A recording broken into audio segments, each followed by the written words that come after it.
नमस्कार, मैं राजीव व्यास। VNM TV की बुलेटिन में आपका स्वागत है। देश, दुनिया और शहर जिलों की खबरों से पहले आइए नजर डालते हैं वीएनएम हेडलाइंस पर।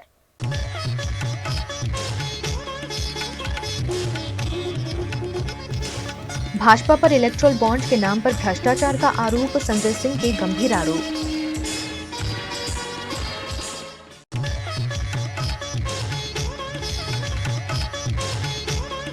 कल से चैत्र नवरात्र की शुरुआत, अंबाजी में दर्शन के समय में बदलाव।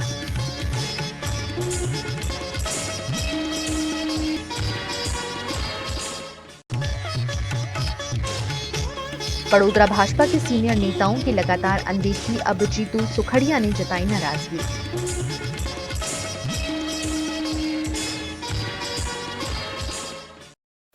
दिल्ली की शराब नीति मामले 6 महीने बाद जेल से बाहर आए आम आदमी पार्टी के नेता संजय सिंह ने मोदी के इलेक्टोरल बॉन्ड के नाम पर किए गए भ्रष्टाचार पर सवाल उठाए। आम आदमी पार्टी के नेता और राज्यसभा सांसद संजय सिंह ने सोमवार 8 अप्रैल को भाजपा पर इलेक्टोरल बॉन्ड स्कीम के जरिए भ्रष्टाचार करने का आरोप लगाया। उन्होंने कहा कि भाजपा ने इलेक्टोरल बॉन्ड के नाम पर घोटाला किया। कुछ कंपनियों ने मुनाफे से ज्यादा भाजपा को चंदा दिया। कुछ कंपनियों को टैक्स में छूट भी दी गई। आज जो मैं खुलासा करने जा रहा हूं, इसकी तो पूरी सीरीज अब चलेगी कि कितनी बड़ी घोटालेबाज पार्टी है भारतीय जनता पार्टी और कितने बड़े महाभ्रष्ट सरकार हिंदुस्तान की इस समय चल रही है मोदी सरकार। मैं एक एक करके खुलासा कर रहा हूं। 33 कंपनियां ऐसी हैं जिनको 7 साल में 1 लाख करोड़ रुपए का घाटा हुआ। 33 इनको पिछले 7 वर्षों में 1 लाख करोड़ रुपए का घाटा हुआ, 1 लाख करोड़ रुपए का। और इन कंपनियों ने बीजेपी को 450 करोड़ रुपए का चंदा दिया है। दूसरी कैटेगरी है 17 कंपनियां ऐसी हैं इसमें, इन 33 कंपनियों में, जिन्होंने या तो जीरो टैक्स दिया है या उनको टैक्स में रिबेट मिला है, माइनस टैक्स है उनका। 6 कंपनी ऐसी हैं, 6 कंपनी ऐसी हैं जिन्होंने भारतीय जनता पार्टी को 600 करोड़ रुपए चंदा दिया है। कितना चंदा दिया है? 600 करोड़ रुपए। और इसमें एक कंपनी ऐसी है जिसने अपने प्रॉफिट से 3 गुना ज्यादा चंदा दिया है। यानी कंपनी का जो मुनाफा है उसके मुनाफे से 3 गुना ज्यादा चंदा दिया है। कितने बड़े हृदय की कंपनी है देखिए। उसका बेचारे का मुनाफा ही नहीं हुआ, लेकिन मुनाफा नहीं होने के बावजूद उसने 3 गुना ज्यादा चंदा दिया है। दूसरी कंपनी ऐसी है, ये तो और मजेदार है, इसमें एक कंपनी ऐसी है जिसने अपने मुनाफे का 93 गुना ज्यादा चंदा दिया है। एक कंपनी तो मैंने बताया जिसने अपने मुनाफे का 3 गुना ज्यादा चंदा दिया है। दूसरी कंपनी ऐसी है जिसने अपने मुनाफे का 93 गुना ज्यादा, 93 टाइम्स मोर, 93 गुना ज्यादा चंदा दिया है। और 3 कंपनियां ऐसी हैं जिन्होंने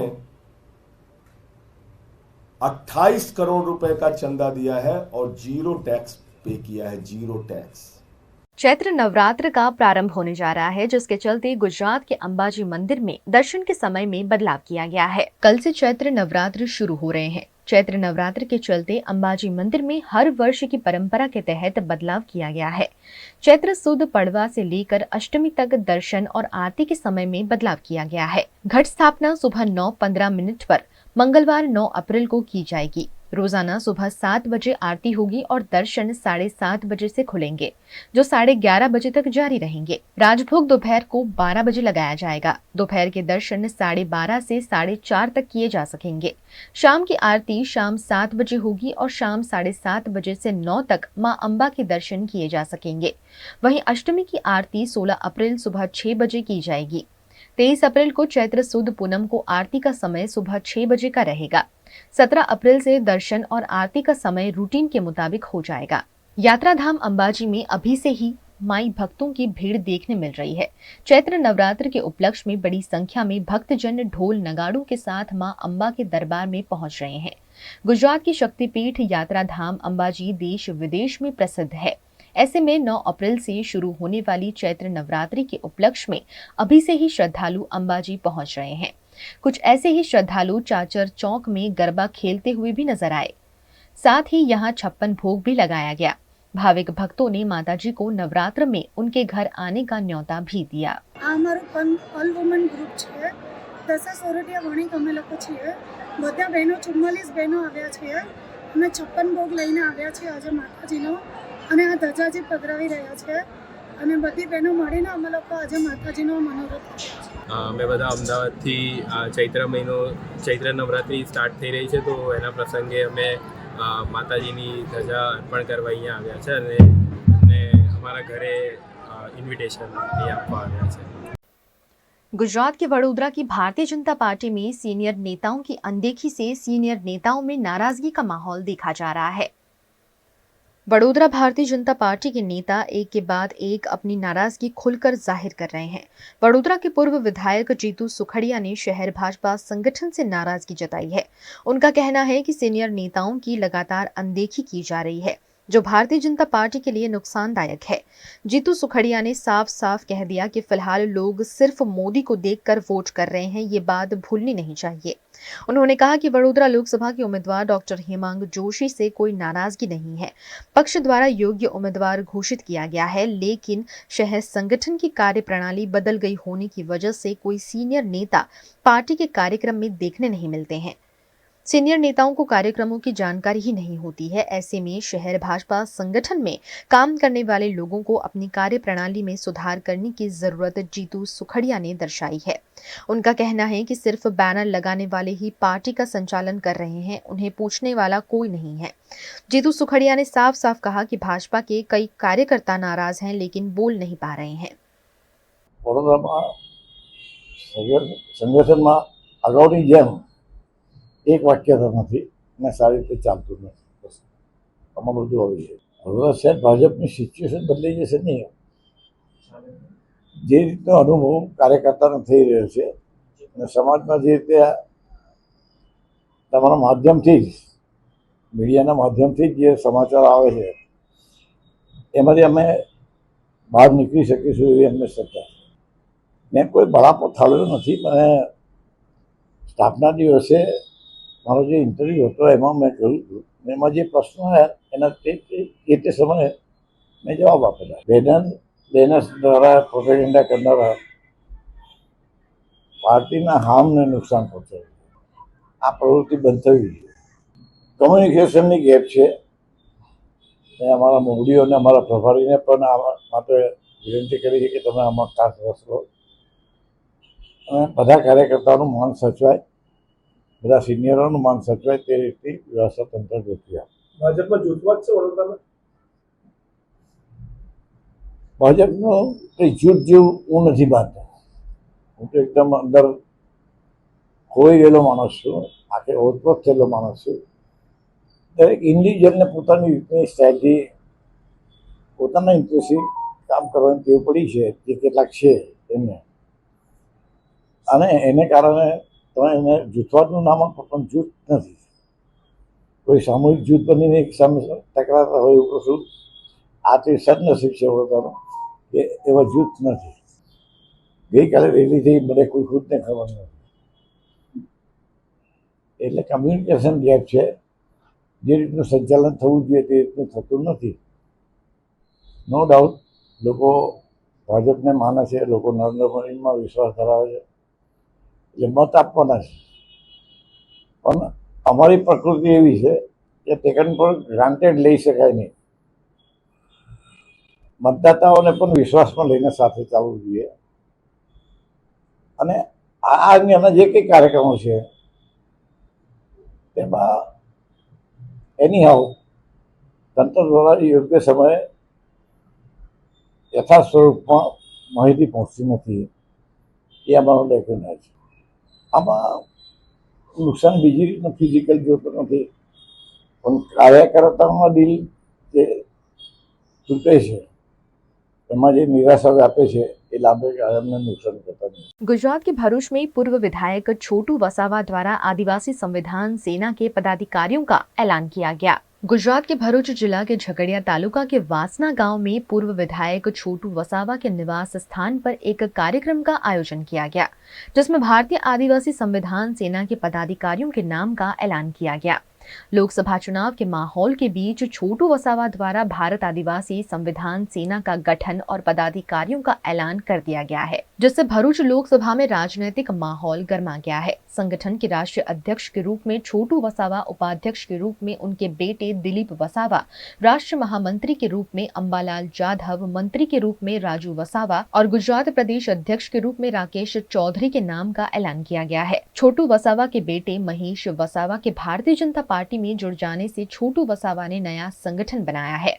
अब यह देखना दिलचस्प होगा कि लोकसभा चुनाव में यह संगठन क्या भूमिका अदा करता है. गुजरात के वडोदरा में भारतीय जनता पार्टी के प्रत्याशी डॉक्टर हेमांग जोशी रोजाना अलग अलग क्षेत्र में चुनाव प्रचार कर रहे हैं. वडोदरा से भारतीय जनता पार्टी ने NPSS उपाध्यक्ष रहे डॉक्टर हेमांग जोशी को लोकसभा का टिकट दिया है.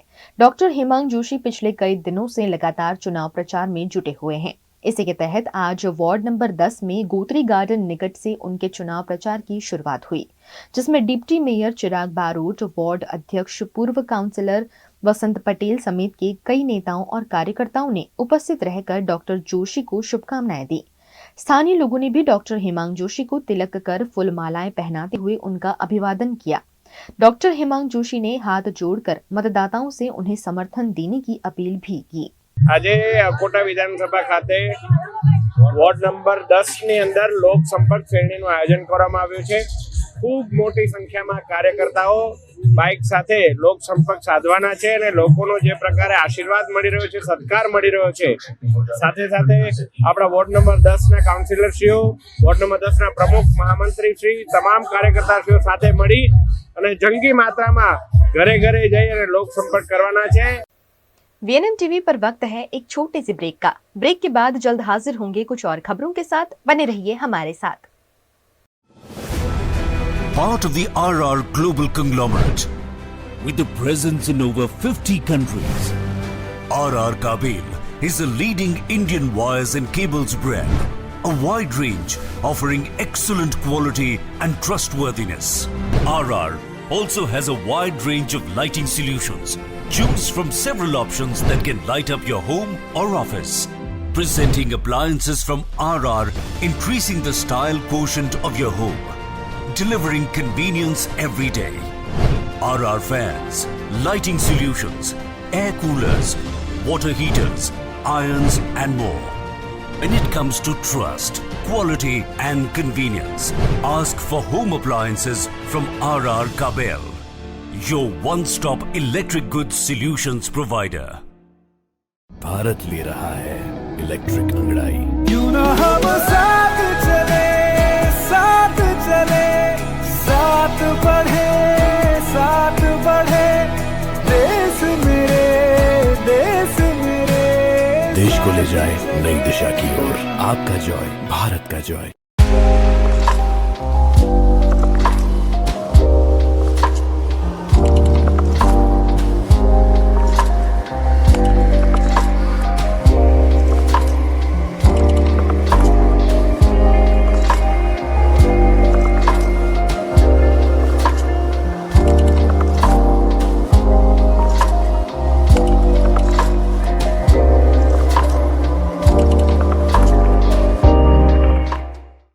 Every new year we take a new year resolution. New year resolution का मतलब होता है upgrading your life, which means upgrading your lifestyle and upgrading your living space. And that is why the best choice is Trilogy by Courtyard.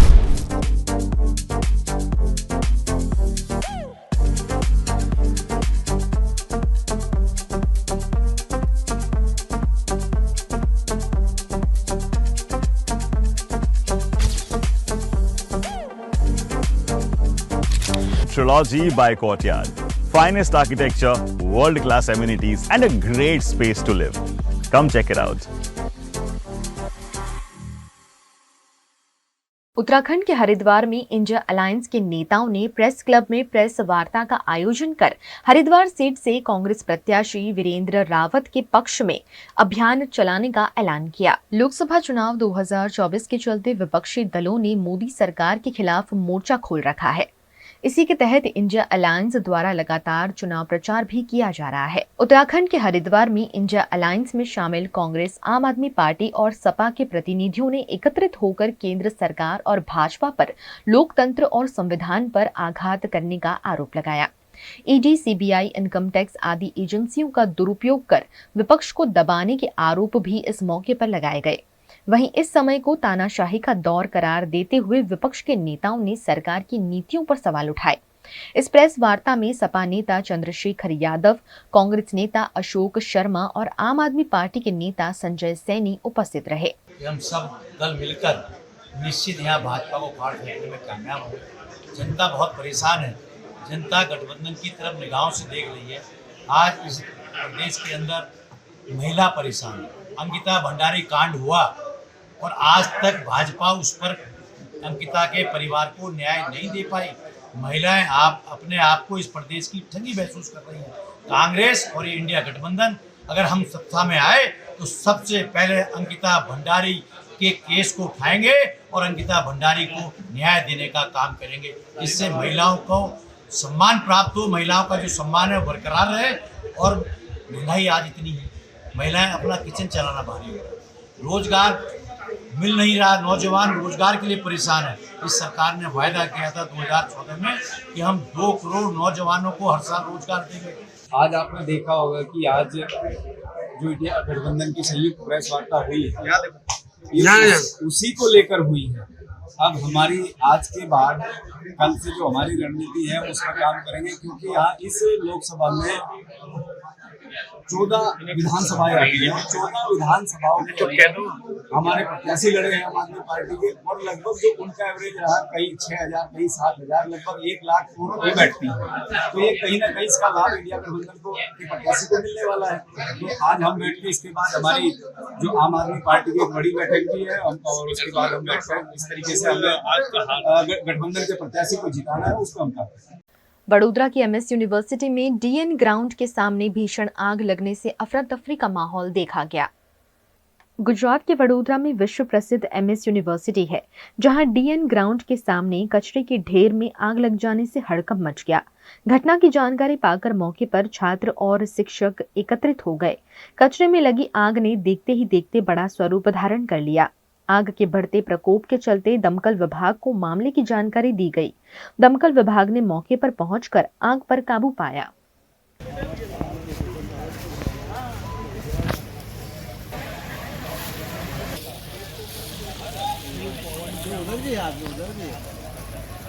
MS યુનિવર્સિટીના DN મેદાન પાસે અને history ડિપાર્ટમેન્ટની બાજુમાં આવેલી જે નદીની જે ધાર જે છે અને જે નદીનો કોતર જે કહે એની બાજુની અંદર આગ ધમધોકાટ લાગી હતી। આ વેસ્ટ બધા પાંદડા છે। આ પાનખર ઋતુ ચાલે છે એટલે બધા પાના છે બધા વડના। गुजरात के वडोदरा शहर में बढ़ रही ट्रैफिक समस्या के बीच वडोदरा के joint police commissioner Manoj Ninama ने सरप्राइज चेकिंग किया। ट्रैफिक की समस्या दिन पर दिन बढ़ती जा रही है। कई जगह पर ओवरलोडेड वाहनों पर पाबंदी होने के बावजूद ओवरलोडेड वाहन धड़ल्ले से चलते हैं, जिससे एक्सीडेंट भी होते हैं और कई लोगों को जान तक गंवानी पड़ती है।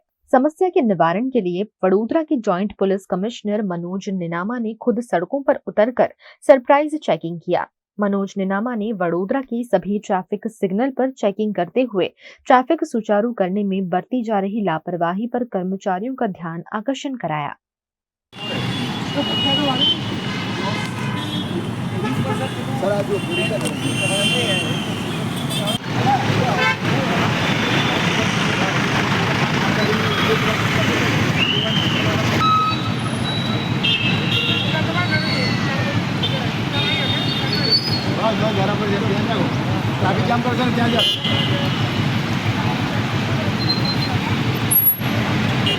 गुजरात के वडोदरा में L&T एनर्जी हाइड्रोकार्बन कंपनी द्वारा CSR एक्टिविटी के रूप में दिव्यांगों को विशेष मंच बनाकर दिया गया है। वडोदरा के कारेली बाग में मुक्त ध्वनि ट्रस्ट संचालित स्कूल है, जहां दिव्यांगों के उत्थान के लिए अलग अलग गतिविधियों का आयोजन किया जाता है। इसी के तहत यहां एक विशेष दिव्यांग मंच बनाया गया है। L&T एनर्जी हाइड्रोकार्बन कंपनी द्वारा CSR इनिशिएटिव अंतर्गत मुक्त ध्वनि ट्रस्ट की स्कूल में विशेष दिव्यांग मंच तैयार किया गया है, जिसका लोकार्पण किया गया।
ये दिव्यांग मंच बनाने का आशय दिव्यांगों को उनकी प्रतिभा को शोकेस करने के लिए स्टेज देने का रहा। इस मौके पर दिव्यांगों ने खुशी जताई। आज मुक्त ध्वनि ट्रस्ट कारेली बाग स्थित श्रवण बधिर स्कूल में एक दिव्यांग मंच का इनॉग्रेशन प्रोग्राम था और इस प्रोग्राम के अंतर्गत L&T कंपनी के CSR प्रोजेक्ट अंतर्गत दिव्यांग मंच बनाया गया है और एक प्लेटफॉर्म दिया गया है कि बच्चे अपने डांस के टैलेंट को, अपने ड्रामा के टैलेंट को और अच्छे से निखार पाए और अपना स्कूल का, देश का नाम आगे ले जा सके। आज हमारे स्कूल में बच्चों ने अलग अलग थीम के गाने के ऊपर बहुत ही अच्छे डांस परफॉर्मेंस और स्किट्स द्वारा अपने अभिव्यक्ति की है और हम बहुत खुश हैं और हम L&T कंपनी का भी बहुत ही धन्यवाद करते हैं। गुजरात के वडोदरा में गुड़ी पड़वा के उपलक्ष्य में शहर की सीनियर सिटीजन महिला द्वारा खास नववारी साड़ी और गुड़ी की साड़ी तैयार की जाती है। चैत्र सुद प्रतिपदा के दिन चैत्र नवरात्र का प्रारंभ होता है, जिसे हिंदू धर्म का नया साल माना जाता है। इस मौके पर महाराष्ट्रीयन समाज द्वारा गुड़ी पड़वा का पर्व मनाया जाता है, जिसमें महाराष्ट्रीयन परिवार एक लकड़ी पर कलश लगाकर गुड़ी का पूजन करते हैं। पारंपरिक रूप से मनाए जाते इस त्योहार के उपलक्ष्य में वडोदरा की वैशाली सावंत नामक सीनियर सिटीजन महिला द्वारा खास नववारी साड़ी और गुड़ी के लिए साड़ी तैयार की जाती है। पहले नववारी साड़ी महाराष्ट्र में ही मिलती थी और वहीं से मंगवाई जाती थी, लेकिन अब वडोदरा की वैशाली सावंत खुद नववारी साड़ी तैयार करती हैं, जिससे वडोदरा में बसने वाली महाराष्ट्रीयन महिलाओं को यहीं से नववारी साड़ी मिल जाती है। કે વડોદરામાં સાડીઓ આ સીવતા બહુ ઓછા જણ સીવતા હતા, એટલે મને એવું લાગ્યું કે ચલો આપણે પણ કંઈ કરીએ, એટલે હું સીવું છું અને આ ગુડી જે ગુડી પડવાનો ગુડી પણ હું સીવીને આપું છું, નવવારી સાડી પણ સીવીને આપું છું અને મને બધાએ બહુ બધું પ્રોત્સાહન આપ્યું। જેવી રીતે આ હિરકણીવાળા છે કે એમના હિરકણીમાં ગયા પછી મને પ્રોત્સાહન વધારે મળ્યું, એ પણ છે। આજુબાજુના લોકો છે કે વેરાયટીવાળા છે, એ બધા મારા પાસે સાડીઓ સીવા આપે છે। નવવારી એટલે નવવાર જ જોઈએ એને 5 વારીમાં થતી નથી, એને એના માટે નવવાર જ જોઈએ। 8 अप्रैल के दिन को विश्व बंजारा दिवस के रूप में मनाया जाता है। इस दिवस पर वडोदरा में बंजारा समाज द्वारा कार्यक्रम का आयोजन किया गया। 8 अप्रैल को पूरे विश्व में बंजारा समाज के लोग बंजारा दिवस मनाकर खास रूप से सेलिब्रेट करते हैं। इसी के तहत वडोदरा समाज के लोगों ने डभोई रोड पर यमुना मिल निकट इस दिवस को मनाते हुए विभिन्न आयोजन किए, जिसमें बंजारा समाज के लोगों ने पारंपरिक वेशभूषा में सज्ज होकर सांस्कृतिक डांस किया, जिसमें बंजारा संस्कृति को प्रदर्शित किया गया। साथ ही इस मौके पर महारैली का आयोजन किया गया, जिसमें मध्य प्रदेश से लेकर महाराष्ट्र से आए हुए बंजारा समाज के लोग इस कार्यक्रम में शामिल हुए। 8 अप्रैल को हमारे पूरे भारतवर्ष के अंदर इसको बंजारा दिन तरीके मनाते हैं और ऑल इंडिया में इसको हम मनाते हैं। उस तरफ से हम अभी 2 साल से यहाँ पे विश्व बंजारा दिन की हम रैली का आयोजन करते हैं, शोभा यात्रा का आयोजन करते हैं। इसके अंदर हमारे राजस्थान, MP, महाराष्ट्र और इस तरफ विश्व में जो बंजारा बसते हैं वो यहाँ पर आके अपने परंपरागत वेशभूषा के अंदर ये शोभा यात्रा में हाजिर होते हैं। इस दिन हमारा यहाँ से जो रूट नक्की किया है, यमुना मिल चाली, प्रतापनगर, दंतेश्वर, सोमा तालाब 4 रास्ता, वहां से गुरुकुल होके गाजरावाड़ी आएगी ये यात्रा। यहाँ से यमुना मिल आके यहाँ पे समापन होगी। यहाँ पे समापन के बाद हमारे आदि गुरु है गुरु नानक देव जी महाराज, वो हमारे सब संगत इकट्ठा होके उनको अरदास करके ये रैली का समापन करेगी। विश्व बंजारा दिवस पर अंबाजी में बसने वाले बंजारा समाज के लोगों ने भी शोभा यात्रा का आयोजन किया। बड़ी संख्या में बंजारा समाज के लोग पारंपरिक वेशभूषा में सज्ज होकर शोभा यात्रा में शामिल हुए और बंजारा समाज की संस्कृति को फिर एक बार उजागर किया। इस मौके पर रक्तदान शिविर का भी आयोजन किया गया, जिसमें बड़ी संख्या में बंजारा समाज के लोग शामिल हुए। 8 એપ્રિલ વિશ્વ બંજારા દિવસ આખા ઓલ ઇન્ડિયામાં એને ધૂમધામથી ઉજવવામાં આવે છે અને વિશ્વ બંજારા દિવસના દિવસે जुलूसથી રેલી કાઢીએ છીએ। સમાજના બધા નાના મોટો ભાઈ બહેનો વડીલો બધા કુટુંબની બીજા સાથે રેલી કાઢીએ છીએ અને અમે ધૂમધામથી એનો આખો ઉજવીએ છીએ અને પૂરા રાજસ્થાન, ગુજરાત ઓલ ઇન્ડિયામાં આ બંજારા દિવસને ધૂમધામથી ઉજવવામાં આવે છે। એ દિવસે અમે છે ને બ્લડ કેમ્પનું પણ આયોજન કરીએ છીએ। ब्लड कैम्प में अમને पूरा गामનો सपोर्ट મળે છે। ब्लड कैम्प में 3જો વર્ષ છે અમારો ब्लड कैम्प અને અમને પૂરા સમાજનો પૂરા ગામનો અમને સપોર્ટ મળે છે અને વિશ્વ બંજારા દિવસ એટલે અમારા માટે બહુ વિશ્વ બંજારા દિવસ એટલે બહુ ખુશીનો માહોલ है। हर्षो उल्लासથી रैली काढीने અમે ઉજવીએ છીએ। लोकसभा चुनाव के प्रचार के चलते बेटे वैभव गहलोत के चुनाव प्रचार के लिए अशोक गहलोत गुजरात के अहमदाबाद आए। राजस्थान के पूर्व मुख्यमंत्री अशोक गहलोत गुजरात के अहमदाबाद दौरे पर पहुंचे। राजस्थान की जालोर सिरोही लोकसभा बैठक से चुनाव लड़ रहे वैभव गहलोत के चुनाव प्रचार के लिए गहलोत अहमदाबाद आए थे, जहां अहमदाबाद में बसने वाले राजस्थानियों को उन्होंने जालोर सिरोही लोकसभा से चुनाव लड़ रहे वैभव गहलोत को वोट करने की अपील की। इस मौके पर उन्होंने कांग्रेस मैनिफेस्टो को प्रधानमंत्री मोदी द्वारा मुस्लिम लीग के साथ कंपेयर किए जाने पर सवाल उठाए। उन्होंने कहा कि हमारे घोषणा पत्र में सोशल सिक्योरिटी बड़ा कदम है। जनता बहुत समझदार है, जनता सब वोट कर रही है। और अब इलेक्ट्रल बॉन्ड अगर हमारे देश की वित्त मंत्री विजय सीतारमन के हस्बैंड विजय प्रधान कहे ये घोटाला खाली हिंदुस्तानी दुनिया के इतिहास में सबसे बड़ा घोटाला है और पूरा उन्होंने एक्सप्लेन कर दिया है, आपने पढ़ा होगा। उसके बाद क्या बचता है? ईडी को भेज के आप चंदा इकट्ठा कर रहे हो 50 करोड़ 100 करोड़ 200 करोड़ रुपए।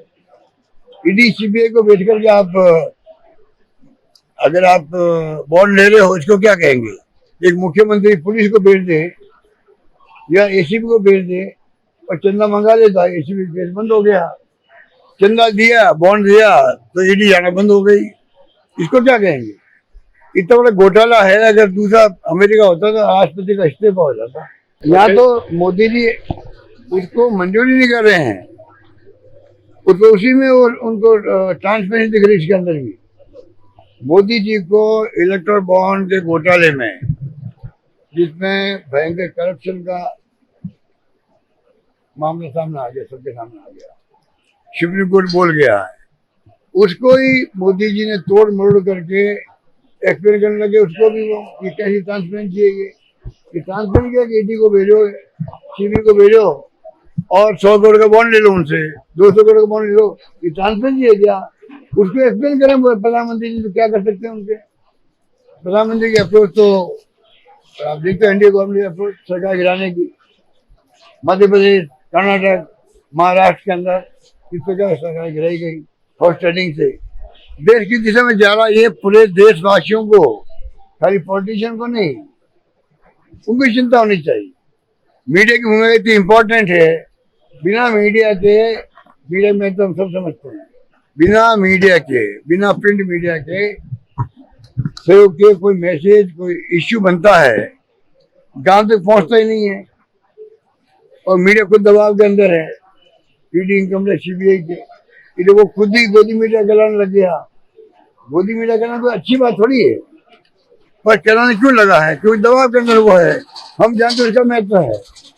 आज कांग्रेस के राज में 2 मुख्यमंत्री के इस्तीफे हो गए, रेल मंत्री का इस्तीफा, गृह मंत्री का इस्तीफा भारत सरकार में, और तो और आपके कानून मंत्री का इस्तीफा हो गया। जैसे मीडिया ने इश्यू बनाया, मीडिया का महत्व कांग्रेस समझती थी, जैसे इश्यू बनाया मीडिया ने, लोग क्या कहेंगे हमें, और हमारे नेताओं के इस्तीफे हो रहे हैं। और इन 10 साल के अंदर ये परवाह नहीं करे मीडिया की, लोग प्रेस कॉन्फ्रेंस मीडिया की परवाह नहीं करें, फिर भी मीडिया दबाव के अंदर काम कर रहा है देश के अंदर। उत्तर प्रदेश के आगरा पहुंचे सांसद और भाजपा के स्टार प्रचारक रवि किशन ने फतेहपुर सिकरी लोकसभा के वॉलंटियर्स सम्मेलन में शामिल होकर कार्यकर्ताओं में जोश भरा। देश भर में इन दिनों लोकसभा चुनाव के माहौल के बीच राजनीतिक दलों की अलग अलग गतिविधियां नजर आ रही हैं। इसी के तहत उत्तर प्रदेश के आगरा में आयोजित वॉलंटियर्स सम्मेलन में भाजपा के स्टार प्रचारक रवि किशन ने शिरकत की। फतेहपुर सिकरी लोकसभा सीट के लिए आयोजित सम्मेलन में रवि किशन ने भ्रष्टाचार को लेकर विपक्ष पर जमकर हमला किया। वहीं प्रधानमंत्री नरेंद्र मोदी और मुख्यमंत्री योगी आदित्यनाथ की उपलब्धियों को भी गिनाया। इस मौके पर पत्रकारों से बातचीत में रवि किशन ने कहा कि आज विपक्ष मुद्दा विहीन है। ऐसे निस्वार्थ संत मोदी जी जैसे सदियों में अवतरित होते हैं, उनको पूरा देश खोना नहीं चाहेगा। एक एक आदमी मोदी जी के लिए निकल रहा है, हर धर्म का, हर बिरादरी का, हर जात का, वो हिंदू हो, वो मुसलमान महिला हो, वो यादव समाज हो, वो पिछड़ा समाज हो, दलित समाज हो, अति पिछड़ा समाज हो, हर समाज यशस्वी प्रधानमंत्री मोदी जी के लिए जान देने तैयार है। 140 करोड़ की जनता सिर्फ और सिर्फ यशस्वी प्रधानमंत्री मोदी जी जो एक निस्वार्थ संत हैं, जो इस भारत की सेवा करने आए हैं, अवतरित हुए हैं, उनको तीसरी बार 400 पार से जिताएगा। गुजरात के दाहोद जिले में झालोद नगर का बूथ सम्मेलन गोयल पैलेस में अध्यक्ष CR पाटिल की अध्यक्षता में आयोजित किया गया। लोकसभा चुनाव के मद्देनजर गुजरात में भारतीय जनता पार्टी द्वारा जोरों शोरों से चुनाव प्रचार किया जा रहा है। इसी के तहत दाहोद जिला भाजपा का बूथ सम्मेलन झालोद के गोयल पैलेस में आयोजित किया गया, जिसमें 3000 से ज्यादा बूथ प्रमुखों की उपस्थिति रही। कार्यक्रम में भारतीय जनता पार्टी के गुजरात अध्यक्ष CR पाटिल भी उपस्थित रहे। इस मौके पर 5000 से ज्यादा कांग्रेस कार्यकर्ता भारतीय जनता पार्टी में शामिल हुए। इस मौके पर दाहोद जिला के लोकसभा प्रत्याशी जसवंत सिंह भाभोर को 5 लाख से ज्यादा की लीड से जिताने के लिए कड़ी मेहनत करने का आह्वान पाटिल ने पार्टी कार्यकर्ताओं से किया। साथ ही इस मौके पर सभी कार्यकर्ताओं को 5 लाख से ज्यादा की लीड हासिल करने का संकल्प भी दिलवाया गया। गुजरात के अलग अलग शहर जिलों में पुरुषोत्तम रूपाला का विरोध जोर पकड़ता जा रहा है, जिसका सामना अन्य नेताओं को भी करना पड़ रहा है। गुजरात के कच्छ में फिर एक बार लोकसभा के प्रत्याशी और हाल के सांसद विनोद चावड़ा को विरोध का सामना करना पड़ा है। रूपाला के विवादित निवेदन से विनोद चावड़ा के चुनाव प्रचार के वक्त क्षत्रिय समाज के लोगों ने अंतरजाल गांव में रूपाला हाय हाय के सूत्रोच्चार के साथ नारेबाजी की। कच्छ के सांसद विनोद चावड़ा अपने क्षेत्र में काफी लोकप्रिय माने जाते हैं, लेकिन जिस तरह के विरोध का सामना पुरुषोत्तम रूपाला की वजह से उन्हें करना पड़ रहा है, उससे चुनाव प्रचार छोड़कर उन्हें मौके से भागना पड़ रहा है। रूपाला की टिकट रद्द करने की उग्र नारेबाजी के साथ यहां क्षत्रिय समाज के लोगों द्वारा प्रदर्शन किया गया। ऐसे में गुजरात में 5 लाख से ज्यादा की लीड से जीतने पर सवाल उठ खड़े हुए हैं।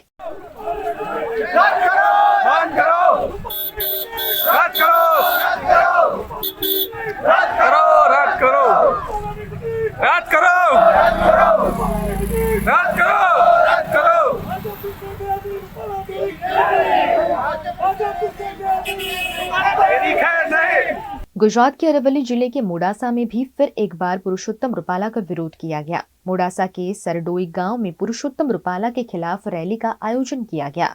भाजपा के कार्यकर्ताओं और अग्रणियों को भी यहां प्रवेश पर रोक लगा दी गई है। पुरुषोत्तम रूपाला द्वारा की गई टिप्पणी को लेकर ग्रामजनों में रोष का माहौल है और जब तक रूपाला की टिकट वापस नहीं ली जाती तब तक भाजपा के अन्य नेताओं को भी गाँव में आने से रोका गया है। आज આપણે સૌ જાણીએ છીએ તેમ કે હમણાં થોડા સમય અગાઉ આપણા લોકસભાના એક રાજકોટના ઉમેદવાર પરસોત્તમભાઈ રૂપાલાએ જ્યારે એમના એક સામાજિક કાર્યક્રમમાં એક બફાટ કરતા રાજપૂત સમાજના દીકરીઓ માટે, ક્ષત્રાણીઓ માટે જ્યારે એમણે વિભત્સ શબ્દોનો ઉપયોગ કર્યો છે, અપશબ્દોનો ઉપયોગ કર્યો છે, તો હું સરોડે ગામ અને સમગ્ર ગામના તમામ સમાજના નાગરિકો મારી સાથે ઉપસ્થિત છે, તો હું આજના પ્રસંગે ભાઈ શ્રી પરસોત્તમભાઈને એટલી વિનંતી કરવા માંગુ છું કે આપ આપની જબાન, આપની જીભ ઉપર કાબુ રાખો. આવનાર સમયમાં અને ભૂતકાળમાં આપે જોયું છે કે ક્ષત્રિયો, રાજપૂતો અને સમગ્ર ભારત દેશના જે નાગરિકો છે એ ભારત દેશને એક કરવા માટે જ્યારે પ્રયત્નો કરી રહ્યા હોય ત્યારે તમે નાત જાતના વાડામાં ના પડો. वहीं आरजेपी के संयोजक और क्षत्रिय समाज के अग्रणी शेर सिंह राणा ने भी इस मौके पर पत्रकार परिषद का आयोजन कर क्षत्रिय समाज के अपमान पर आपत्ति जताई और इस मुद्दे को देश भर में बुलंद करने की बात भी कही।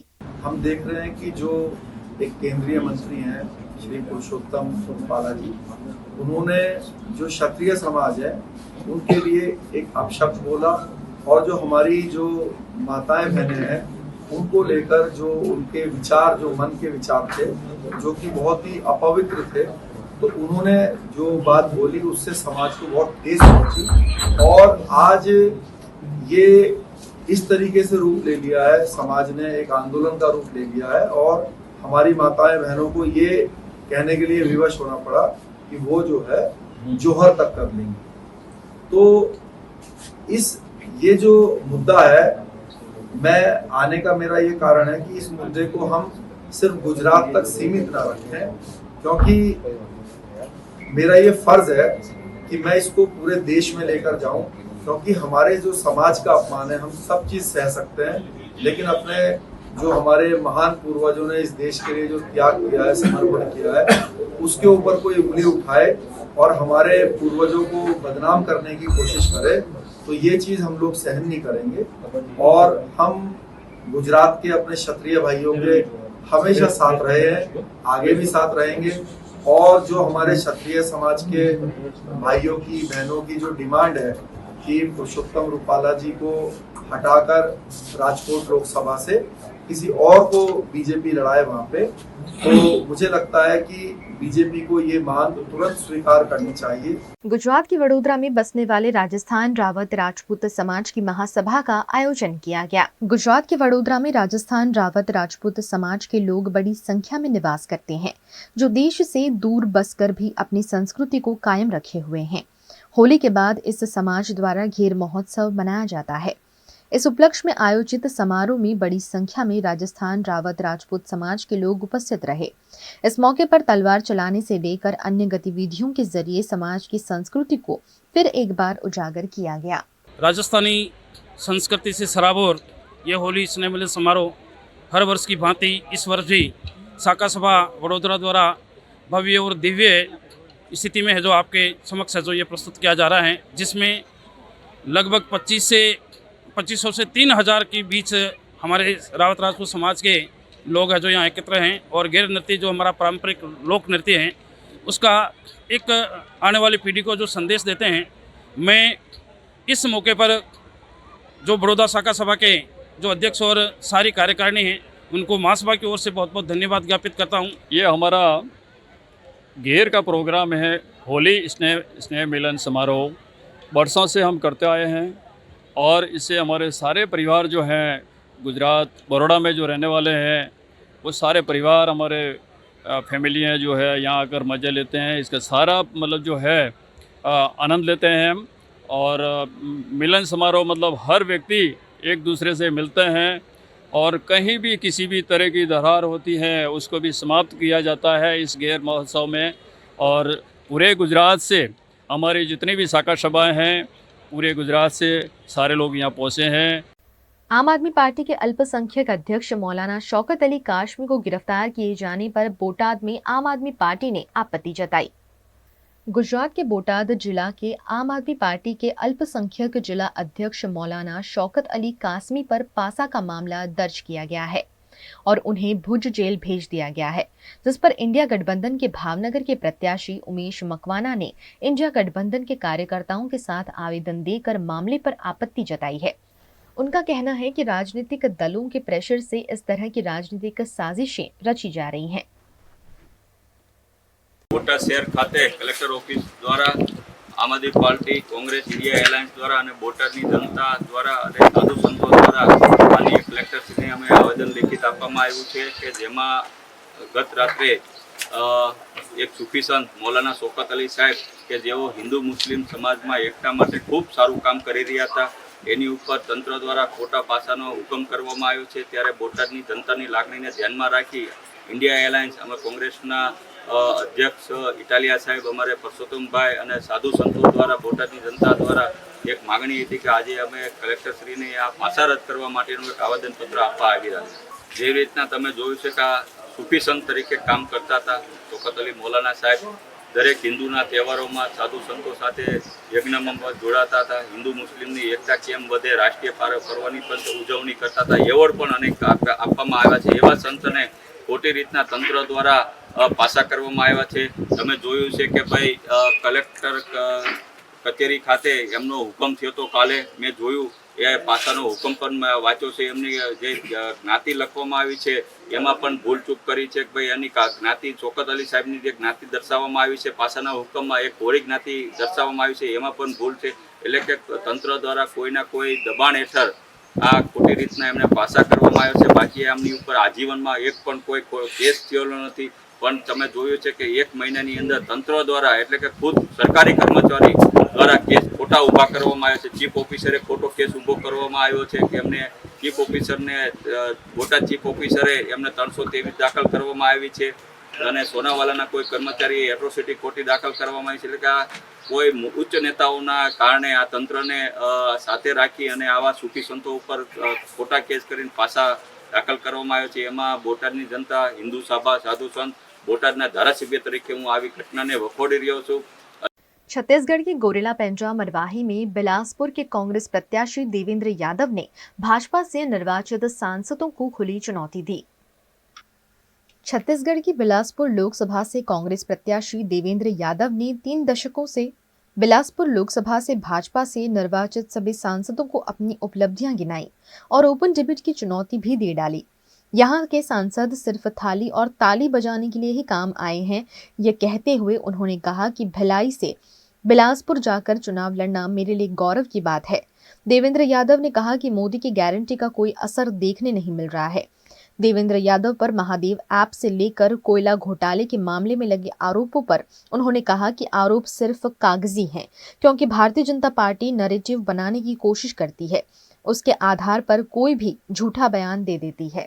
निश्चित रूप से कांग्रेस के कार्यकर्ता, कांग्रेस के सभी वरिष्ठ नेता, सब लोग एकजुट होकर पूरी मजबूती से इस बार मैदान को जीतने के लिए लड़ाई लड़ने के लिए तैयार हैं। और 10 साल की मोदी सरकार इस 10 साल में जो बेरोजगारी, महंगाई बढ़ती हुई रही है और जो वादा खिलाफी हुई है उसको लेकर जनता में आक्रोश है।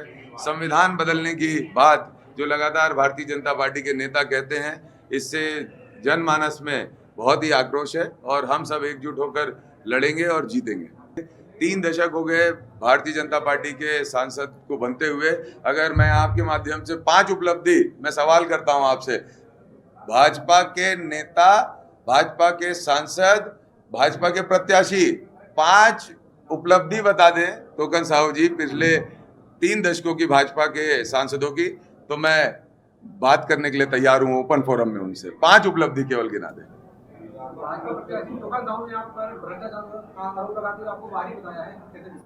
वो तो बिलासपुर के लोग उनको भी बाहर ही बोलते हैं, बोले बिलासपुर से लेना देना नहीं है। ये सब बातें हैं। उनसे एक सवाल और पूछेगा आप मेरी तरफ से, वो कोरबा से जो जिनको भारतीय जनता पार्टी लड़ा रही है वो कहाँ से? विधानसभा चुनाव के बाद 3 प्रत्याशियों पर FIR हुई, क्या ये FIR कितना प्रभाव डालेंगी? देखिए, ऐसा है कि जो FIR की गई है उसको अगर कानूनी तरीके से देखें तो सबसे पहले तो मेरा ये सवाल है कि क्या किसी लोक सेवक के ऊपर FIR करने के पहले जो कानून कहता है कि राज्यपाल से उसकी सहमति लेना चाहिए, तो मेरा पहला सवाल है कि क्या राज्यपाल से सहमति की गई?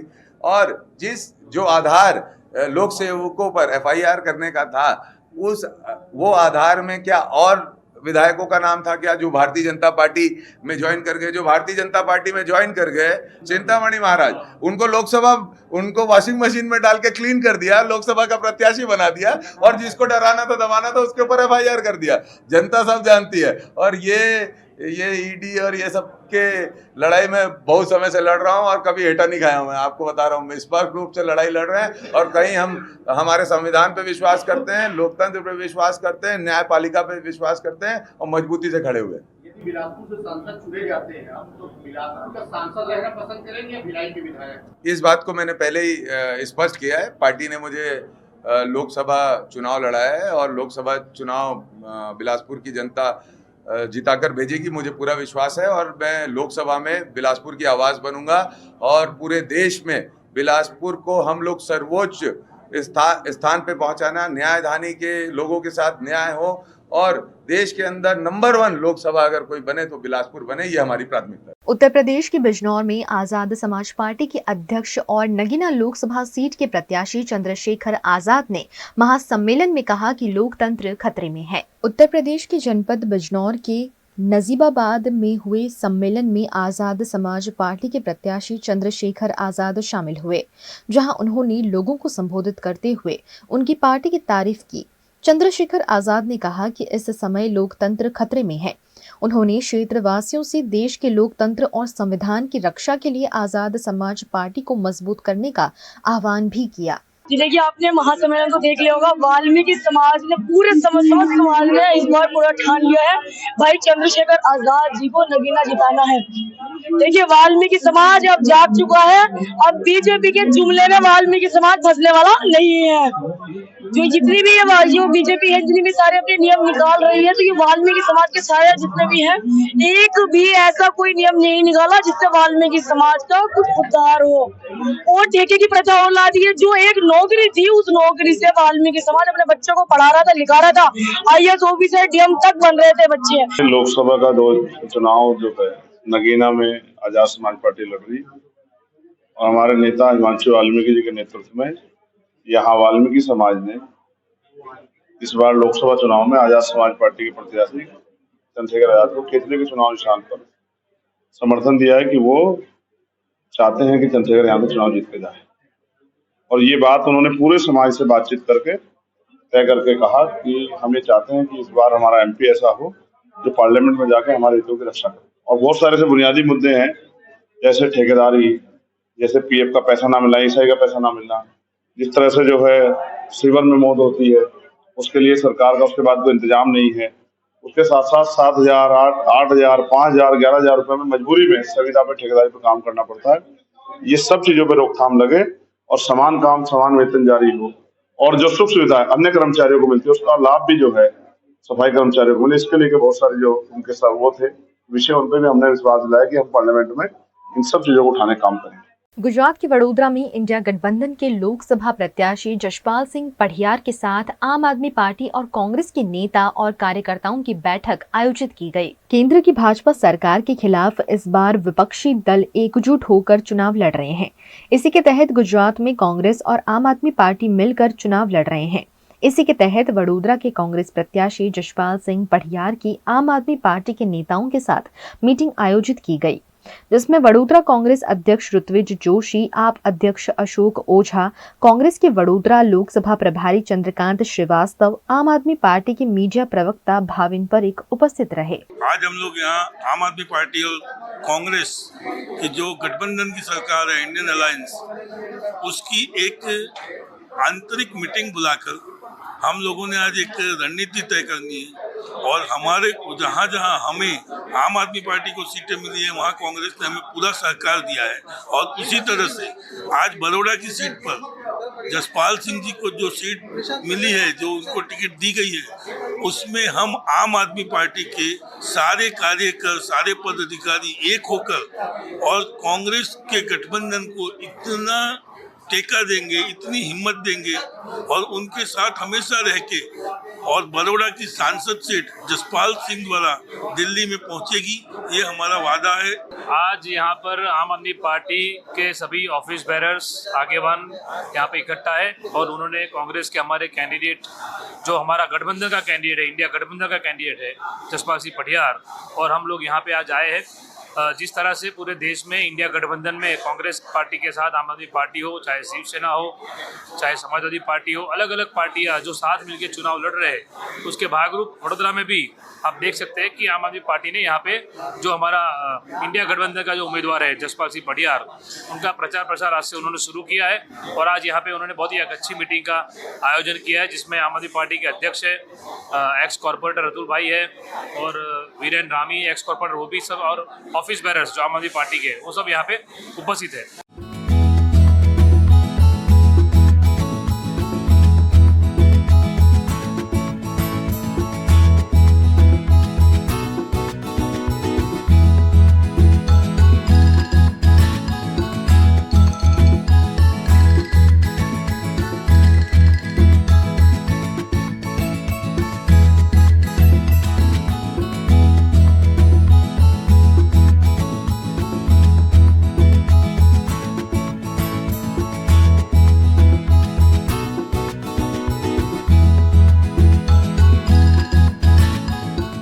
नमस्कार, मैं हूं मयूरिका और आप देख रहे हैं VNM TV. World health day पर हम पूरा एक वीक आपके साथ सेलिब्रेट कर रहे हैं, जहां अलग अलग एक्सपर्ट डॉक्टर अलग अलग बीमारियों की जानकारी दे रहे हैं।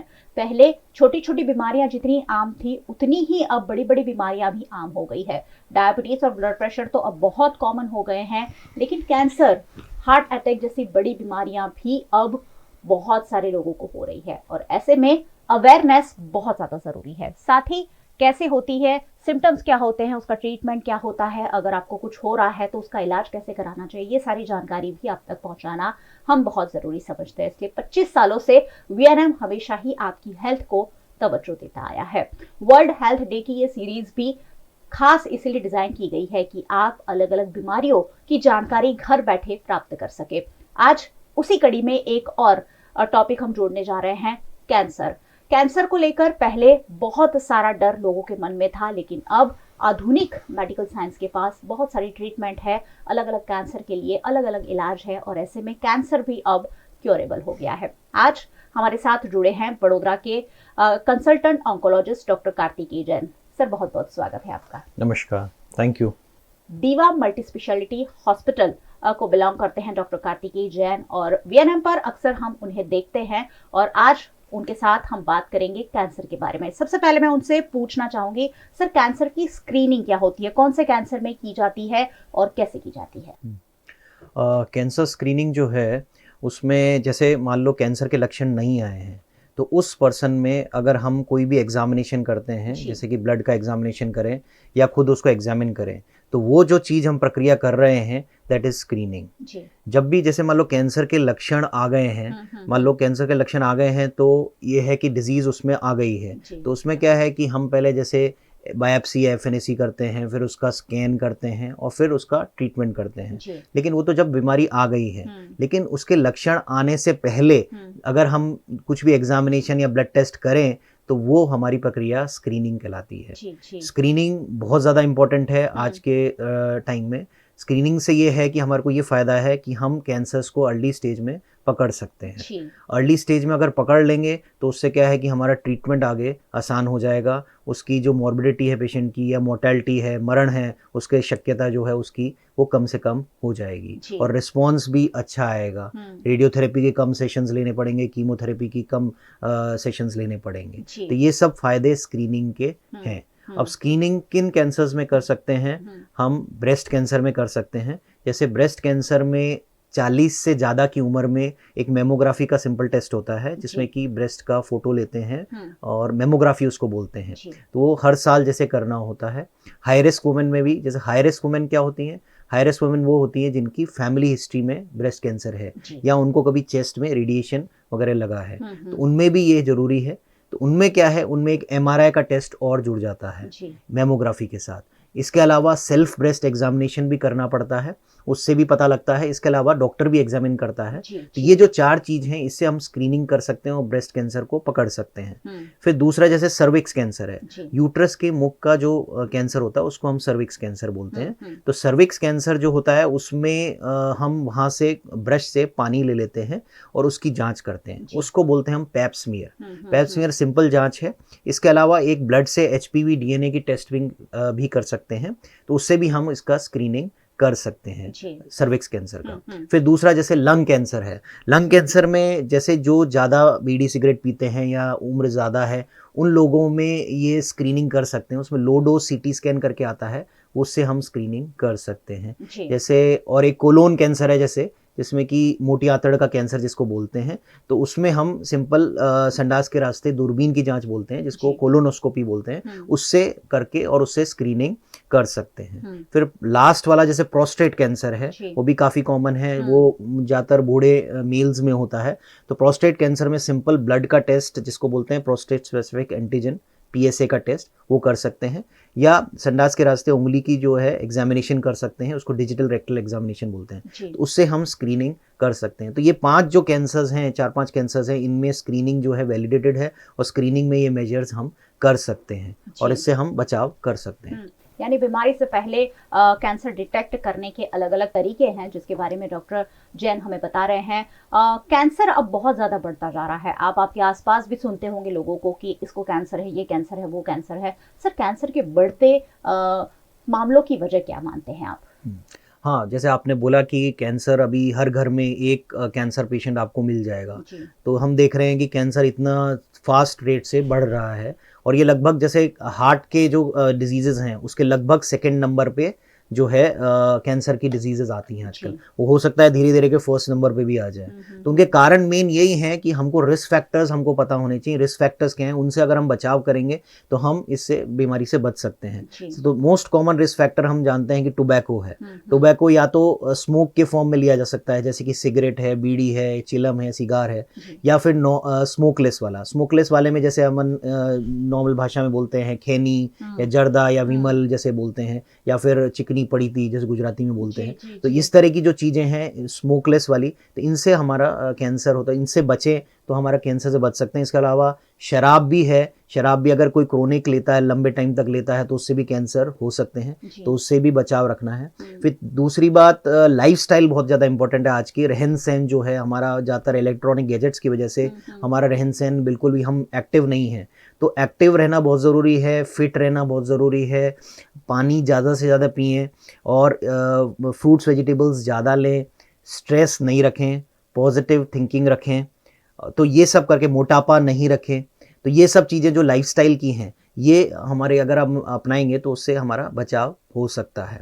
इसके अलावा जो है स्क्रीनिंग, जैसे मैंने बताया, स्क्रीनिंग को अगर हम लागू करें, हमारे देश में क्या है कि स्क्रीनिंग अभी तक पता नहीं है, स्क्रीनिंग होती नहीं है टाइम से, तो यूजुअली कैंसर्स एडवांस स्टेज पे पकड़े जाते हैं। तो फिर उनका क्या होता है कि ट्रीटमेंट भी बहुत मुश्किल रहता है और फिर उनकी मॉर्बिडिटी, मोर्टेलिटी भी ज़्यादा रहती है। तो अगर स्क्रीनिंग हम अपना लें धीरे धीरे, तो स्क्रीनिंग जो अगर अपना लेंगे तो उससे हमारे कई सारे कैंसर्स को अर्ली स्टेज में ही हम पकड़ सकते हैं। इसके अलावा दूसरे रिस्क फैक्टर्स भी हमको पता होने चाहिए, जैसे रेडिएशन है। इतने मोबाइल टावर्स और रेडिएशन इतना ज़्यादा बढ़ गया है, उनसे भी होता है। फूड में भी हमारे इंसेक्टिसाइड्स, पेस्टिसाइड डले होते हैं, तो कोशिश करें कि ऑर्गेनिक फूड खा सकते हैं तो उनसे भी कैंसर्स हो सकता है।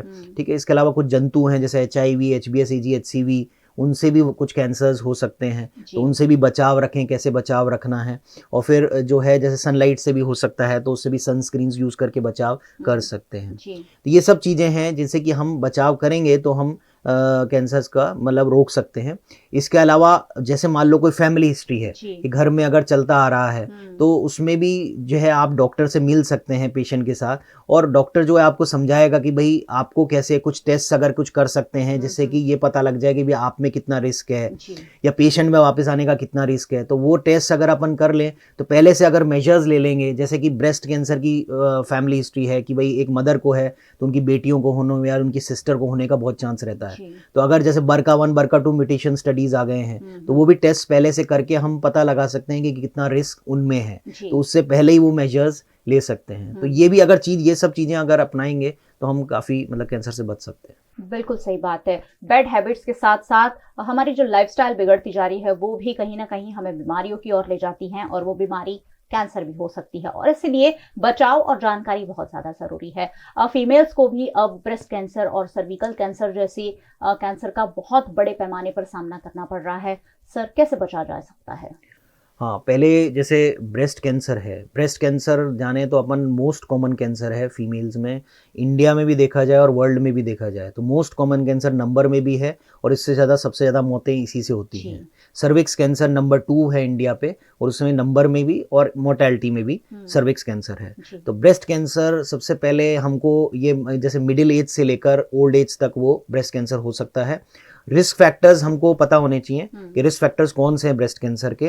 तो रिस्क फैक्टर्स में जो है कुछ मॉडिफाइबल है, नॉन मॉडिफाइबल है। तो मॉडिफाइबल रिस्क फैक्टर्स पता जो हम बचा सकते हैं, जो हम कम कर सकते हैं, जैसे स्मोकिंग है, अल्कोहल है, मोटापा है, या निसंतान रहना मतलब संतान नहीं होना, या ब्रेस्ट फीडिंग जब आपका बच्चा होता है तो ब्रेस्ट फीडिंग नहीं करना। तो ये सब चीज़ें जो है मोटापा है, लाइफस्टाइल वगैरह है, तो ये सब चीज़ें हम मॉडिफाई कर सकते हैं और ब्रेस्ट कैंसर को प्रिवेंट कर सकते हैं। कुछ नॉन मॉडिफाइबल रिस्क फैक्टर्स भी होते हैं, जैसे बढ़ती उम्र है, उनमें भी ब्रेस्ट कैंसर हो सकता है। कुछ रेस जैसे वाइट रेस में ज़्यादा होता है।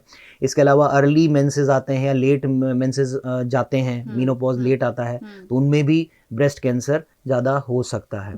तो ये सब चीज़ जो है, ये रिस्क फैक्टर्स जो मॉडिफाइबल हैं वो कम से कम हम मॉडिफाई कर सकते हैं। इसके अलावा लाइफस्टाइल मैंने बोला, स्क्रीनिंग मैंने समझा दिया कि भाई ये टेस्ट हम कर सकते हैं, तो इन सब चीज़ों से हम ब्रेस्ट कैंसर का बचाव कर सकते हैं। दूसरे जैसे सर्विक्स कैंसर है, तो सर्विक्स कैंसर भी जैसे मिडिल एज से ओल्ड एज में हो सकता है। और सर्विक्स कैंसर में क्या रिस्क फैक्टर्स हैं जो मॉडिफाइबल हैं, उसमें भी हैं कि जैसे स्मोकिंग है, मोटापा है, और एक ह्यूमन पेपिलोमा वायरस का इन्फेक्शन होता है जो ज़्यादातर रिप्रोडक्टिव एज ग्रुप की फीमेल्स में होता ही है। वो अगर परसिस्टेंट इन्फेक्शन रहता है अगर वुमेन की एज में, तो कई बार वो तब्दील हो सकता है सर्विक्स कैंसर में। जैसे मान लो ह्यूमन पेपिलोमा वायरस इन्फेक्शन से बचने के लिए कि भाई उससे सर्विक्स कैंसर नहीं हो, उसके लिए रेडिली अवेलेबल सर्विक्स की वैक्सीन है जो सर्विक्स कैंसर से हमको बचाती है। तो उसमें जैसे कि मतलब गार्डासिल है या गार्डासिल 4 या गार्डासिल 9 करके अभी रेडिली अवेलेबल है, वो ले सकते हैं। हाथ में लगती है, 3 डोज लेनी पड़ती हैं, ज़्यादा महंगी नहीं है। तो रिप्रोडक्टिव एज ग्रुप में जब मेंसेस चालू होता है और मेंसेस बंद होता है, उसके बीच में ये सब वुमेन को, औरतों को लेनी चाहिए, तो उससे इनका बचाव हो जाएगा। इसके अलावा मोटापा है, उसको कम रखें। इसके अलावा जो है जिनके मल्टीपल सेक्सुअल पार्टनर्स होते हैं या अर्ली एज पे सेक्स होता है, उन सब में भी सर्विक्स कैंसर हो सकता है। इसके अलावा इम्यूनिटी कम होती है, जैसे ऑटोइम्यून डिजीजेज हैं, उनमें भी सर्विक्स कैंसर हो सकता है। HIV की बीमारी है, उनमें भी एसोसिएटेड सर्विक्स कैंसर हो सकता है। तो ये सब थोड़े नॉन मॉडिफाइबल हैं, लेकिन जो मॉडिफाइबल हैं उनको हम पकड़ सकते हैं और उनसे हम जो है बचाव कर सकते हैं। जी, तो सर्विक्स कैंसर और ब्रेस्ट कैंसर के बारे में बात की जा रही है कि बचा जा सकता है। कुछ कारण ऐसे हैं जिसे हम प्रिवेंट कर सकते हैं, और अगर प्रिवेंट करते हैं तो ऐसी चीजों से दूर रहा जा सकता है। माउथ कैंसर भी अब बहुत वाइडली सामने आता है क्योंकि बहुत बैड हैबिट्स लोगों ने अपना रखी है। माउथ कैंसर का क्या रिस्क फैक्टर है और इसका निदान और उपचार कैसे हो सकता है सर? हाँ, जो माउथ कैंसर है, अगर इंडिया में देखा जाए तो इंडिया में मोस्ट कॉमन मेल्स में जो है मोस्ट कॉमन ओरल कैविटी का कैंसर है। और यहाँ गुजरात में तो सबसे ज़्यादा यही, क्योंकि यहाँ लोग मावा और ये सब बहुत ज़्यादा खाते हैं, इस कारण से ओरल कैंसर जो है बहुत ज़्यादा पाया जाता है। ये लगभग ये भी मिडिल एज से लेकर एडवांस एज तक हो सकता है। इसके रिस्क फैक्टर्स में ये है कि तंबाकू जो है मोस्ट कॉमन है, अपन ने देखा तंबाकू है, स्मोकिंग है, स्मोक है या स्मोकलेस वाला, दोनों तरह का, उससे ये रिस्क फैक्टर मोस्ट कॉमन है, उससे बचें। दूसरा जो है अल्कोहल से भी ये हो सकता है। इसके अलावा फैमिली हिस्ट्री भी इम्पोर्टेंट है, इसमें फैमिली हिस्ट्री में भी हो सकता है। दूसरा कुछ इन्फेक्शंस हैं जैसे कि ह्यूमन पेपिलोमा वायरस का या एप्स्टीन बार वायरस का इन्फेक्शन, उनमें भी ये हो सकता है। इसके अलावा डाइट लाइफस्टाइल जैसे मैंने बताया वो भी इसका कारण हो सकती है। इसके अलावा जो है कुछ अच्छे से बीमारियां हैं उनमें भी हो सकता है।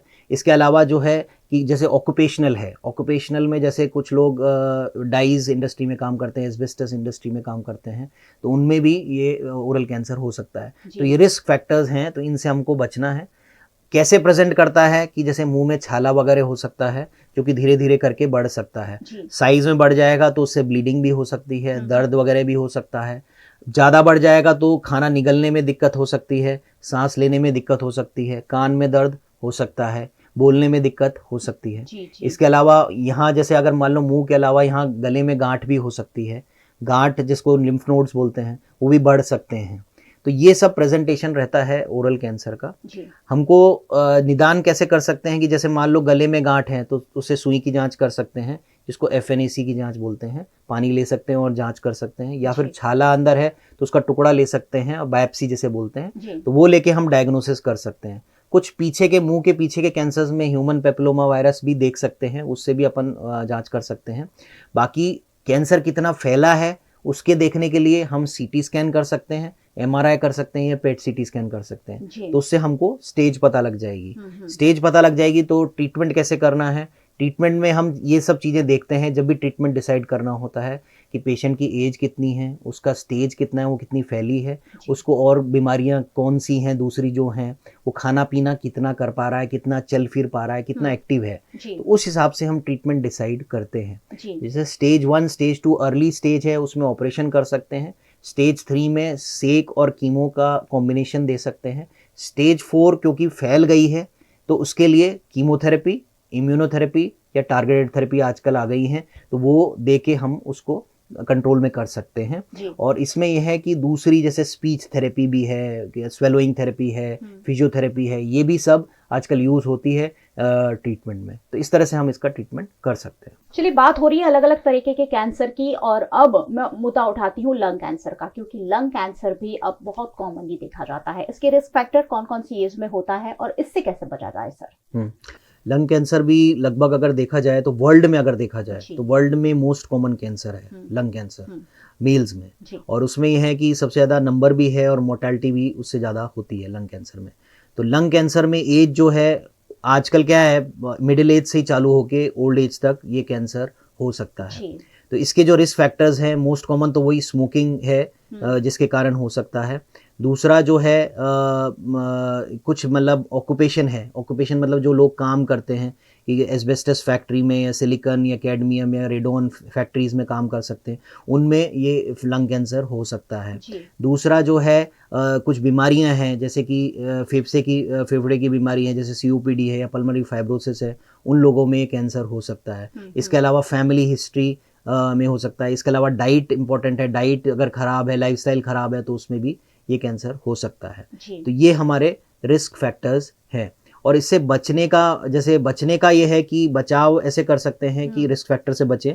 दूसरा स्क्रीनिंग मैंने बताया, लो डोज CT स्कैन, जो ज़्यादा उम्र के हैं या ज़्यादा स्मोकिंग वगैरह करते हैं उनमें लो डोज CT स्कैन कर सकते हैं। इसके अलावा जो ऑक्यूपेशन, जो ऐसे ऑक्यूपेशन में जाते हैं जिससे कि स्मोक अंदर जा सकता है या फ्यूम्स अंदर जा सकती हैं, उनमें स्टैंडर्ड ऑपरेटिंग प्रोसीजर्स वैसे तो फैक्ट्रीज फॉलो करती हैं, लेकिन उनको भी ध्यान रखना चाहिए कि प्रॉपर मास्क लगाएं, प्रॉपर क्लोथिंग पहने, प्रोटेक्टिव इक्विपमेंट रखें। अगर कुछ फ्यूम्स चली गई हैं तो क्या करना है, उसको कैसे डिकंटेमिनेट करना है, तो वो सब चीज़ें ध्यान रखनी पड़ेंगी, तो हम उस कैंसर से बच पाएंगे अगर ऑक्यूपेशन हमारी वैसी है तो। बाकी जो लाइफस्टाइल है, डाइट है, वो उसका ध्यान रखें, स्क्रीनिंग करें, तो हम इससे बच सकते हैं। बिल्कुल, कैंसर से बचना आसान है, लेकिन फिर भी कैंसर को एक वक्त पर कैंसर माना जाता था, और आज भी जब कैंसर की बीमारी किसी को होती है वो तो डर ही जाता है, आसपास पास पड़ोस के लोग भी डर जाते हैं, क्योंकि लोगों को अभी भी डर लगता है कि क्या कैंसर बिल्कुल ठीक हो सकता है। सर, क्या अब कैंसर बिल्कुल ठीक हो जाता है? क्या मरीज बिल्कुल क्योरेबल हो जाता है? हाँ, बिल्कुल 100% बिल्कुल क्योर हो सकता है, ऐसी बात नहीं है। पहले ये होता था कि कैंसर का नाम सुनते थे तो लोग घबरा जाते थे कि भाई अब तो हमारा टिकट कट गया, ऊपर जाना तय है, ऐसा सोचते थे। लेकिन ऐसा अब नहीं है। अब लगभग अगर देखा जाए तो पहले 3 स्टेज का जो कैंसर है बिल्कुल ठीक हो जाता है, क्योर हो जाता है। स्टेज 4 में यह है कि हम डिजीज को कंट्रोल में रख सकते हैं, क्वालिटी ऑफ लाइफ पेशेंट की अच्छी रख सकते हैं, वो कर सकते हैं। लेकिन स्टेज 3 तक तो हमारा क्योर हो सकता है। और बिल्कुल क्योर होने वाले कैंसर्स ज़्यादातर जैसे ब्लड कैंसर्स हैं, जो ल्यूकीमिया है या लिम्फोमा है, वो बिल्कुल ठीक हो सकते हैं क्योंकि वो ज़्यादा अच्छे रिस्पॉन्ड करते हैं ट्रीटमेंट को।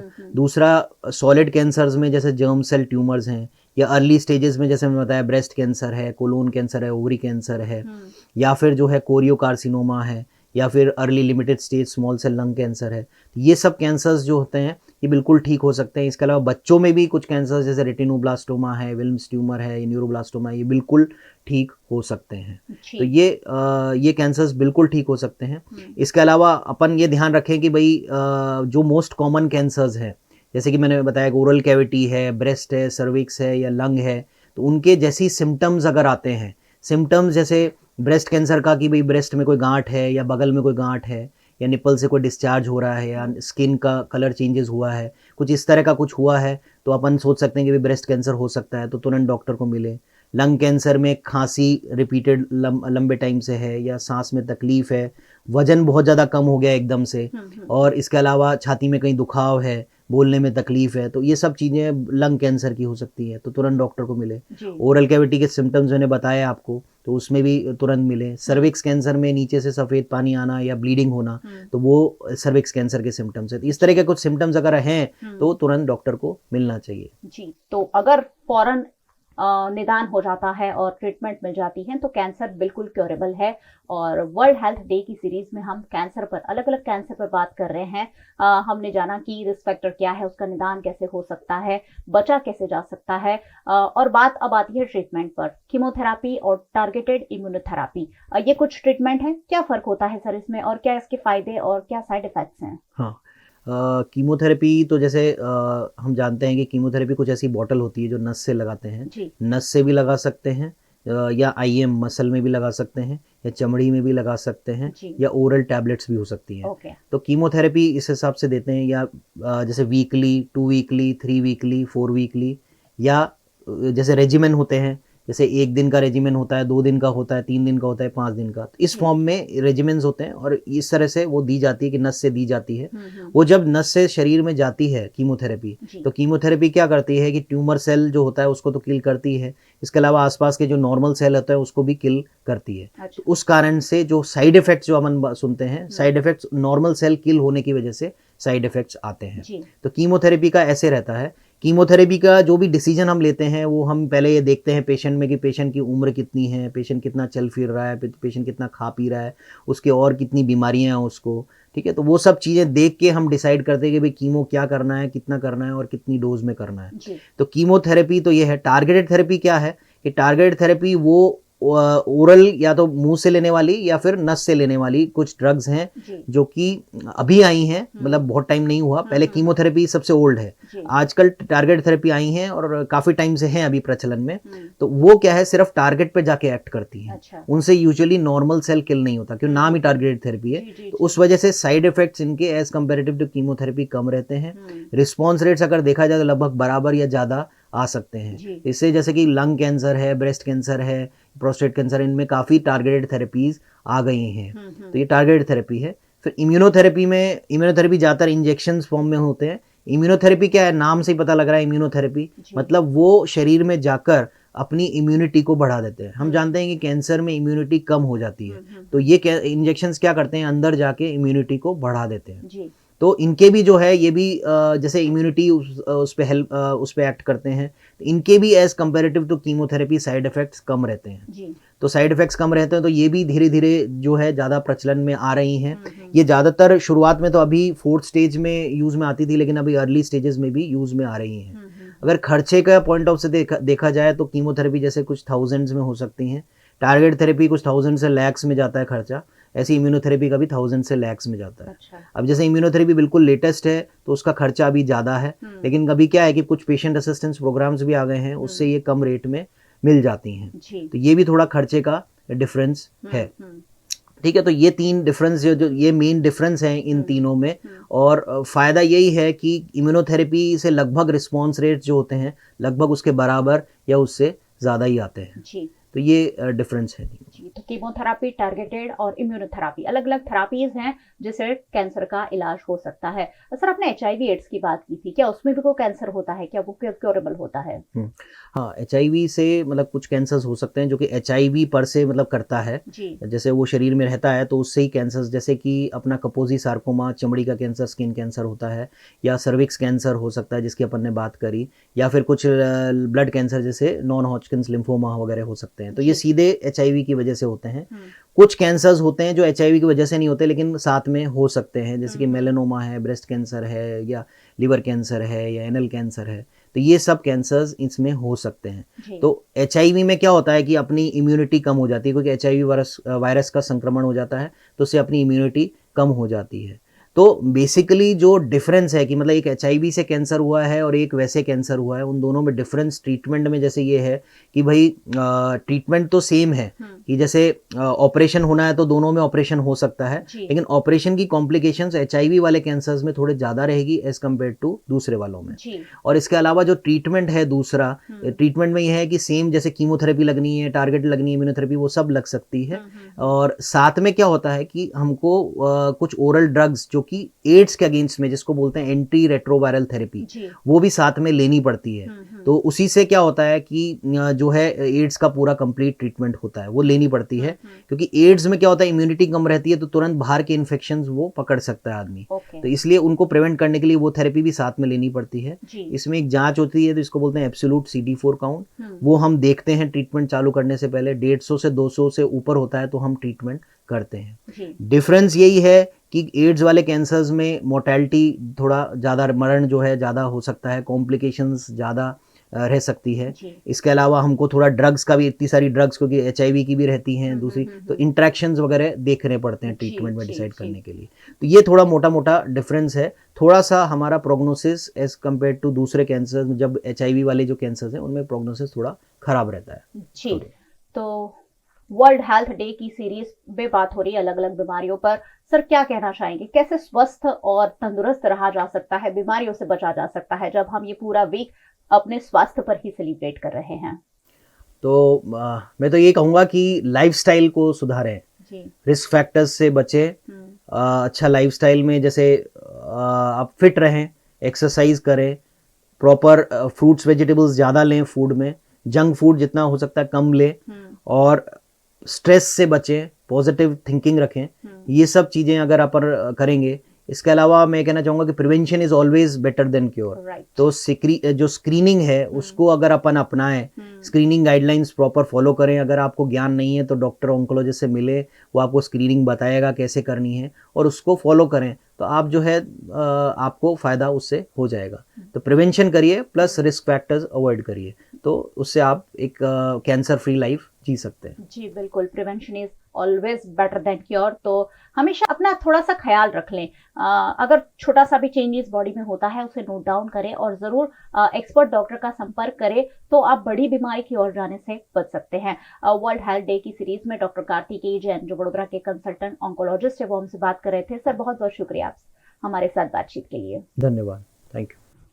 और बहुत बहुत शुक्रिया आप सबका हमारे साथ जुड़ने के लिए। आपको हमेशा जुड़ते रहना है, रोज रोज BNM के साथ जुड़ते रहना है, क्योंकि हेल्थ हम सबके लिए बहुत ज़्यादा इम्पोर्टेंट है और इसीलिए खास ऐसे मुद्दों पर हम आपसे रूबरू होते हैं ताकि आप एक प्रॉपर जानकारी हासिल कर सके। VNM को आप YouTube चैनल पर देख रहे हैं, अगर सब्सक्राइब नहीं किया है अब तक जरूर कर लीजिए और साथ ही बेल आइकन प्रेस कर दीजिए ताकि VNM का हर अपडेट सबसे पहले आप तक पहुंच सके। फेसबुक पर देख रहे शेयर जरूर कीजिए, ये सारी जानकारी हर एक व्यक्ति तक पहुंचना जरूरी है। OTT platforms Dailyhunt, Vodafone TV, Jio TV और जियो टीवी फाइबर 498 नंबर के चैनल पर VNM टीवी को 24 घंटे लगातार रोजाना लाइव देखा जा सकता है। देखते रहिए VNM, जुड़े रहिए VNM के साथ। नमस्कार।